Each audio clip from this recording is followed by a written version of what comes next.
நம்ம ஈரோடு ஐஸ்வர்யா கார்ஸ்ல எப்பயுமே 2 lakhs பட்ஜெட்ல நிறைய கார் எப்பயுமே இருக்கும்.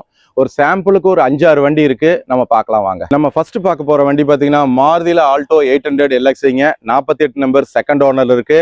இது பாத்தீங்கன்னா இதோட ஹைலைட்டே ஒரு 80 to 90% இது லோன் போடலாம். நெக்ஸ்ட் நம்ம பார்க்க போற வண்டி பாத்தீங்கன்னா மாருதில ஆல்டோ LXi கோயம்புத்தூர் நம்பர் 2 ஓனருங்க. FC 29 வரைக்கும் இருக்கு. இன்சூரன்ஸ் அடுத்த வருஷம் வரைக்கும் இருக்கு. வெறும் 98,000 கிலோமீட்டர் தான் ஓடி இருக்கு.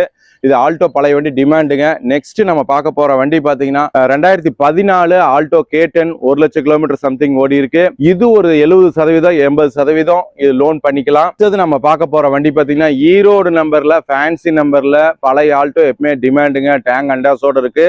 இது 2006 மாடல் 2 ஓனர்ல இருக்குங்க. எந்த வித செலவு இல்லாம டயர்ஸும் நல்லா இருக்கும். FC கரண்ட் இன்சூரன்ஸும் கரண்ட்ல தான் இருக்கு. இந்த மாதிரி வண்டி தான் நம்ம ஒன்று காமிச்சிட்டு இருக்கோம். நெக்ஸ்ட் நம்ம பார்க்க போற வண்டி பாத்தீங்கன்னா மாருதில ஆல்டோ K10ங்க கோயம்புத்தூர் நம்பர் 2 ஓனரு 2011 மாடலு வெறும் 1,04,000 கிலோமீட்டர் தான் ஓடி இருக்குங்க. இந்த வண்டி எடுத்தீங்கனாலும் எந்த வித செலவு இருக்காது. இன்சூரன்ஸ் கரண்ட் டயர்ஸும் நல்லா இருக்கும். இன்ஜின் வெல் மெயின்டைன்ல இருக்கும். அந்த மாதிரி வண்டி தான் நம்ம காமிச்சிட்டு இருக்கோம்.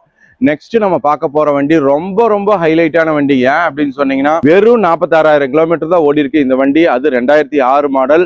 இது வரைக்குமே சிங்கிள் ஓனர் தான் இருக்குங்க. இந்த கண்டிஷன்ல வண்டி கிடைக்காது. பழைய ஆல்டோ டிமாண்டா இருக்கு. இது Thanjavur number single owner 46,000 kilometre தான் ஓடி இருக்கு. இது FC 5 வருஷம் கரண்ட் இன்சூரன்ஸ் 1 இயர் கரண்ட்டுங்க. அந்த மாதிரி வண்டி தான். இந்த வண்டியை பத்தி அதர் டீடைல்ஸ் எல்லாம் கால் பண்ணுங்க, சேட் பண்ணுங்க.